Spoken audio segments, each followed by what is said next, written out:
Welcome to Kingdom Business Talk. I'm Ricky Trinidad, your host, and I'm here with Gary Johnson, our project manager for Metrovitalization. Welcome, Gary. Thanks for having me. You met Gary before in a previous podcast that we did, and I just want to welcome our guests. Kingdom Business Talk is all about revitalizing the city of Newcastle, Pennsylvania, also enhancing businesses, the local economy, the way of life, the quality of life, the social aspects, the physical aspect, aesthetic, and the spiritual aspect. That's why it's Kingdom Business Talk for the city. That's what we're about. And right now we're standing in the front, right here in downtown Newcastle, of the former Merrick Bank building. And the reason we're here is because our company, Metrovitalization, is proposing to the city of Newcastle a preliminary proposition of a new project. And that project is called Preeminence. So in this podcast, we're unveiling to you and sharing with you, and Gary's going to share some of his thoughts, what this project is, what it's about, and what we're actually proposing to the city of Newcastle. Gary, share your thoughts about the Preeminence project with our viewers. Well, thank you. The first time that you actually shared with me the title, I'm a word guy, so I'm like, okay, you said it's going to be called Preeminence. I'm like, all right, but what does preeminence mean? It means to be precedent. It's like the notable, the first, the foremost. You know, in the early 1900s, this was the tin plate capital of the world, not the country, the world. If you wanted tin plating, you came to Newcastle. Yes. So they were the preeminent tin plating. And so what we're saying is people have renamed our city Desolation. They've renamed it impoverished, gloomy, dismal. You don't want to go there. So what we're saying with this project is we're going to renature Newcastle and we're going to make it preeminent again in our country. Yes, and that's exactly what Newcastle needs. That's what Preeminence is all about. And you're in for a treat in this podcast, because at the end of the podcast, hang in there, stay with us till the end, because we're going to show you a rendered video, 3D rendered video, and kind of fly through of this entire project. So to give you a glimpse of what we're proposing, that we believe and we're confident this is going to transform the city of Newcastle. In addition to that, right now we're going to show you some images. We're going to fly a drone and we're going to fly around the block. First of all, I want to show you the first building is currently in the demolition process. This is a former Merrick Bank building, and that's coming down right now as we speak. But that's not the only building. Right next to it, you have the parking garage, the Newcastle parking garage, right in the heart of downtown. And we're connecting those buildings to create kind of a private, safe environment. You're going to be able to park your car in the garage with 24-hour security and walk right into this new mixed-use development building. Right. We're going to talk about what it is. And then finally, you're going to see on the other side, on the Washington side of this block, the former Rite Aid building. And that building basically is also what we're proposing, is that it comes down and connected with a beautiful new structure. Let's talk about right now the features of this collection and connection of structures that we believe is going to revitalize the city, proposed development. I do want to clarify, this has not been approved yet. Right, correct. We are Conceptual. It's conceptual at the moment, and we are presenting it very soon to City Council. So we're looking for City Council support, because we believe and we're confident this will be transformative. Amen. So the first floor of this building will be retail / office / commercial.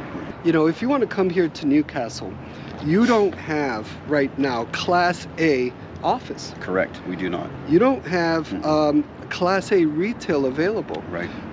So that's a need in the area. And one of the benefits of that is job creation, right? Absolutely. When you bring in housing, even our state representative, Marla Brown, she ran on her platform. She said economic redevelopment. She said you have to have homes, you have to have housing, and that brings people in, and they're going to be bringing jobs. We're going to be creating jobs. And so that's a very good point, because Metrovitalization, as some of you may know, is also developing a project 4 minutes from here also in the Newcastle area, in the township of Hickory. And that's going to be 25 new homes. Actually, the first residential subdivision in almost 15 years in this area. And those families are going to want a place to come in. Right. Some of them are business owners. They want to set up their office, their retail shops. And so now we're providing quality homes. We're also developing another project here in Union Township, also within the Newcastle city area, only 4 minutes in the other direction. Right. We're actually creating 200 new homes. We're developing 200 new single family and multi-family homes. And then secondly, in that same location, we're bringing in a tourism attraction type development that will be an RV resort, really, that'll bring people from all over the region. Well, even as Dr. Kaufman, he's shared this many times in the last 20 years, being a downtown business owner, he's been here for a long time. The downtown is the heart of this area. This is the heart. Yes. And so the townships are the arteries. If the heart's not healthy, then it's not pumping anything to the townships. So we need this to be healthy. Preeminence is going to put Newcastle back on the map. It's going to create a draw. People are going to be, hey, everybody wants to go see the new thing. They always do. The new homes, the new office, the new stores. They want to go check it out. And they come here and find out the cost of living is probably lower than where they may be at now. They're thinking, hey, I can come in and get a brand new apartment, a brand new office building, or a brand new home in a city it's on the uprise, it's up and coming. That's attractive to everybody, especially young people. Definitely. Let's talk about then the upper level. So this is going to be a 5-story building. The levels above are 4 stories of, I would call them deluxe apartments. There's a lot of affordable housing, low-income housing, which is needed in the area. You know, it's definitely a need. But we don't believe that the city needs more affordable housing at this time, especially not in the downtown area. Okay, so let's talk about the above levels. As you mentioned, Gary, floors 1 through 4. Basically, those are going to be deluxe apartments, beautiful apartments that the downtown area really needs, because there's enough affordable housing in the surrounding areas. We don't need that in downtown Newcastle. So these apartments will be studio apartments, 1 bedrooms, 2 bedrooms, and 3 bedroom apartments. On the top of the building, we're planning a beautiful garden deck.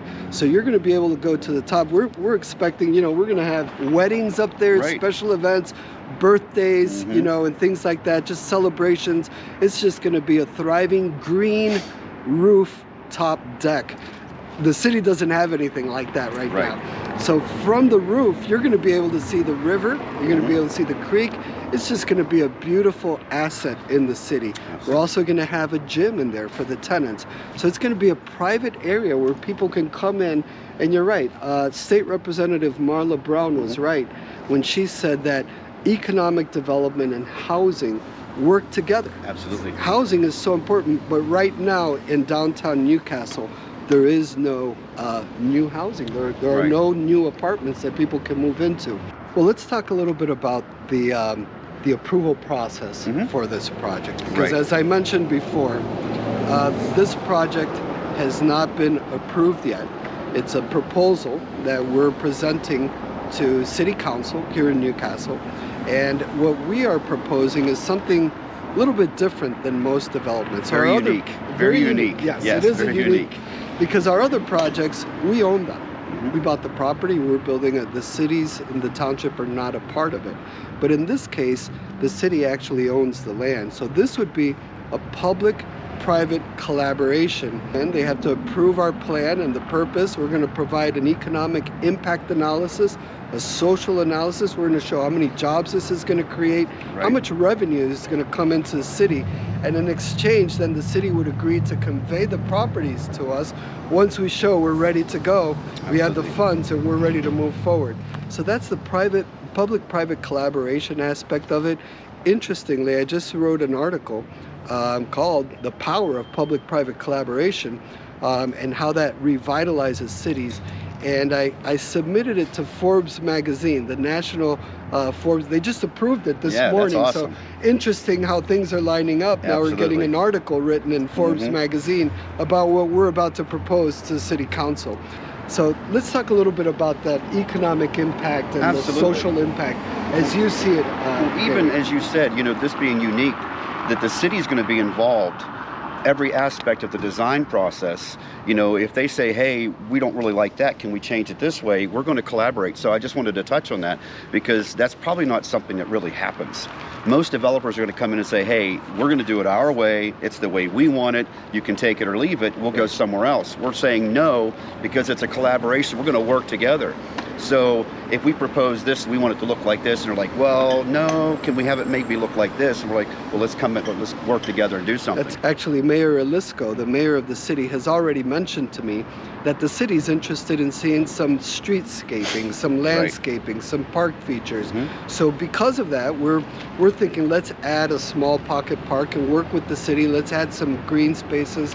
He also mentioned that there are other businessmen and property owners in the area that are in need for parking. So we're saying, let's integrate parking and facilitate it for some of the businesses to meet some of the needs in the area so we can accommodate. So by working with the city, we can accommodate both local businesses, property owners, and also accomplish some of the goals of the city, one of which is very important, increasing revenues to the city. So that's one of the things that this project is going to provide. Well, absolutely. Imagine with all that housing, you're bringing, I know preliminary, we talked about how many apartments, but you're going to have a couple hundred apartments.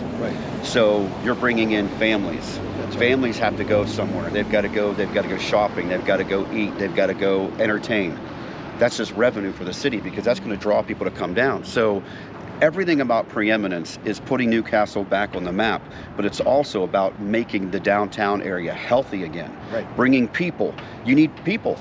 You know, we've got a beautiful, it can be a beautiful river out here. And if you go to San Antonio, they have a river walk. And I know part of what we've talked about is beautifying the river area and giving it's a tourist attraction. You bring in tourists, that brings in tourist revenue. And that could be a massive, especially with the luxury RV resort. That's another tourist. It brings in revenue.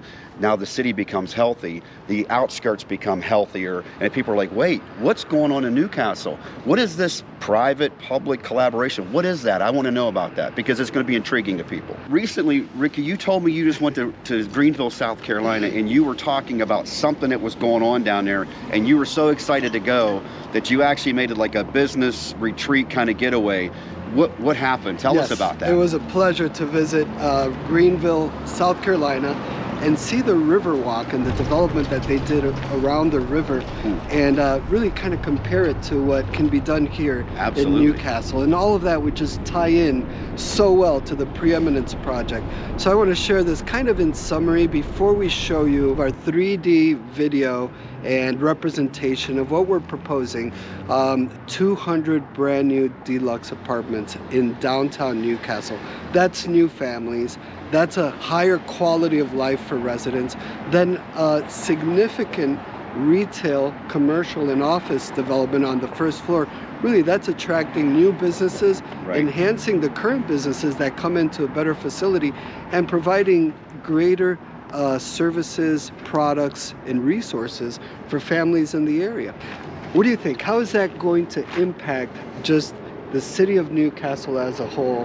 What are your thoughts in terms of future development, attracting other development to the area, other developers, and how it would actually change our city over time, this type of development? Well, I think the first thing, we talked about this before, our apartments are going to be deluxe, but they're going to be priced with what is comfortable for this area.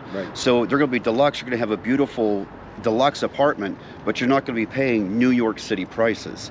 So it's not going to be anything crazy like that. So that's going to be the attraction. Brand new, and I don't want to say affordable. Brand new, but economical. How's that? Economical sounds good. It's going to attract families. If you got a young family that they say, hey, you know, I can't fix my house. I can't do stuff like that.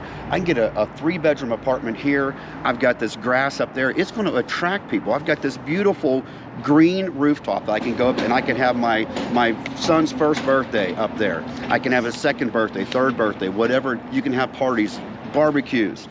So you're attracting the younger generation to come in, and you bring in the youth, you bring in the younger generation, you're bringing in economy. That's an economic influx to Newcastle, not just the taxes, but what they're going to do. They're going to be spending money here. They're going to want to go shopping for clothes and baby stuff. So if they got to go shopping, people are going to say, well, wait, There's no men's store in Newcastle.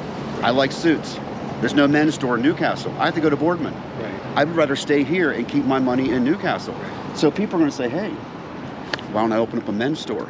We've got 500 new families. We got 200 in Union, 200 here. We got 25 out there in Hickory. Right. All these new families, they're going to need stuff to do. Businesses are going to come. Well, as our mutual pastor just recently said in one of the messages, actually last night, Dr. Apostle Mark Kaufman, he mentioned it's enough of Newcastle exporting funds outside of the community. Right. It's time for funds to start coming into the community. Yes. So when you want to go shopping, if you want to go to Whole Foods or Trader Joe's, or you want to buy clothes, you're always going, Cranberry, Youngstown, and you're going outside of the community. Right. I see the Preeminence project as the beginning.